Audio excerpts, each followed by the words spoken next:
BJP ने अपने सक्रिय सदस्यता सम्मेलन में कोमल सैनी, जो कि पानीपत की नवनिर्वाचित मेयर है, उन्हें कैसे एक झटका देने का काम किया है, ये आपको बताएंगे। और आखिर ऐसा क्या कोमल सैनी के साथ हुआ है जिस पर लोग कह रहे हैं कि भाई कोमल सैनी को क्यों इसमें शामिल नहीं किया है, तो वो आपको बताएंगे। नमस्कार, आप देख रहे हैं की दहाड़, मैं हूं आपके साथ ओम पांडे। तो देखिए, 8 और 9 अप्रैल को बीजेपी का सक्रिय सदस्यता सम्मेलन और प्रवक्ता सम्मेलन आयोजित हो रहा है, जिसमें कि सभी 90 सीटें हैं जो हरियाणा की, उनमें 270 प्रवक्ता बनाए गए हैं। इसी प्रकार पानीपत में भी क्रमानुसार प्रवक्ता बनाए गए हैं, जिनमें कि हरियाणा में जितने भी पानीपत से हमारे मंत्री हैं, यानी कि महिपाल ढांडा और कृष्णलाल पंवार, इसके अलावा जो विधायक है पानीपत की सीटों से, यानी कि स्मालखा से मनमोहन भड़ाना, इसरान से खुद मंत्री कृष्ण पंवार, पानीपत ग्रामीण से मंत्री महिपाल ढांडा, पानीपत शहर से प्रमोद विज, यहां तक कि जो हरियाणा में बीजेपी के पदाधिकारी हैं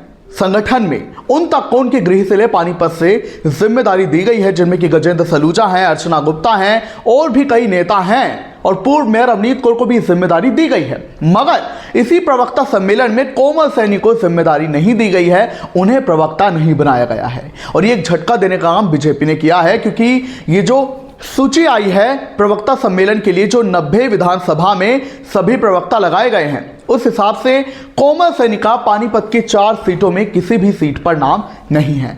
पहले मैं आपको सीट के हिसाब से बता देता हूं कि किस सीट पर किन किन नेताओं को प्रवक्ता बनाया गया है, वो आप जान लीजिए। इस प्रकार है। तो इसी क्रम में आप जान लीजिए कि पानीपत ग्रामीण में महिपाल ढांडा, अर्चना गुप्ता और योगेंद्र राणा को प्रवक्ता बनाया गया है। पानीपत शहर से कृष्णलाल पंवार, प्रमोद विज और गजेंद्र सलूजा को बनाया गया है। इसराना से कृष्णलाल पंवार, प्रमोद विज और पूर्व मेयर अवनीत कौर को प्रवक्ता बनाया गया है। स्मालखा से अर्चना गुप्ता को फिर से जिम्मेदारी दी गई है, मनमोहन भड़ाना को, जो कि विधायक है वहां से, और गन्नौर से बीजेपी के प्रत्याशी रहे देवेंद्र कौशिक को भी ये जिम्मेदारी दी गई है। तो ये जो मैंने 4 सीट के हिसाब से पानीपत की आपको वो प्रवक्ता बताए जिन्हें जिम्मेदारी दी गई है, इनमें प्रदेश संगठन में महत्वपूर्ण जिम्मेदारी निभा रही अर्चना गुप्ता है, गजेंद्र सलूजा हैं जो कि सांसद के प्रतिनिधि हैं, मनोनीत सांसद हैं। इसके अलावा मनमोहन भड़ाना है, प्रमोद विज हैं, पूर्व मेयर अवनीत कौर तक को प्रवक्ता बनाया गया है, कृष्णलाल पंवार को, महिपाल ढांडा को। लेकिन इन्हीं लिस्ट में पानीपत की नवनिर्वाचित मेयर कोमल सैनी को जगह नहीं दी गई है। यहां तक कि गन्नौर से जो प्रत्याशी रहे बीजेपी के देवेंद्र कौशिक, उन्हें तक स्मालखा में जिम्मेदारी दी गई है, और अर्चना गुप्ता को भी स्मालखा और पानीपत ग्रामीण की जिम्मेदारी प्रवक्ता उन्हें बनाया गया है। और यह सम्मेलन 8 और 9 अप्रैल को हो रहा है, जिसमें सभी 270 प्रवक्ता सम्मिलित होंगे और एक सक्रिय सदस्यता सम्मेलन चलेगा, जिसमें कि तमाम रणनीति वगैरह पर बात भी की जाएगी। हालांकि वे गौर करने वाली बात है कि कोमल सैनी को इसमें जगह क्यों नहीं दी गई है,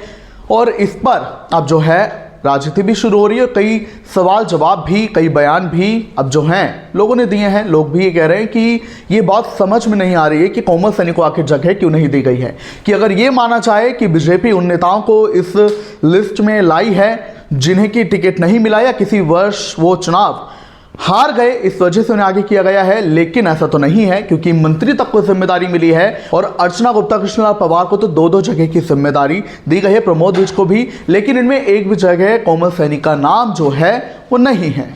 फिलहाल आपको बता दें कि जो कोमल सैनी थी, उन्होंने पानीपत जो है उसके लिए अभी हाल ही में मेयर चुनाव लड़ा, भारी मतों से जीती। उन्होंने 1,26,000 से ज़्यादा मतों से कांग्रेस की सविता गर्ग और अपने अन्य प्रतिद्वंदियों को जो है हराया, और उनके लिए प्रचार भी जोरों शोरों से किया गया। इसके पहले वो जो हैं बीजेपी की ही पार्षद रह चुकी हैं वार्ड 11 से। इसके बाद उन्हें मेयर की टिकट मिली थी, अवनीत कौर की टिकट काटी गई थी, और उसके बाद जो है उनके लिए जोरों शोर से प्रचार भी किया गया था। उनके ससुर रामकुमार सैनी, वो भी पूर्व पार्षद रह चुके हैं, अच्छी पकड़ है इनकी पानीपत की राजनीति में। तो ऐसे में जो है कोमल सैनी ने अपना कार्यकाल भी संभाला। हालांकि इसी दौरान ये भी खबर आई थी कि कोमल सैनी के लिए अभी तक उनके लिए जो एलिजिबल कार्यालय है वो तैयार नहीं किया गया है। इसी के चलते वो उन्होंने अभी फिलहाल रेलवे रोड के पास जो नगर निगम है वहां पर अपना कार्यालय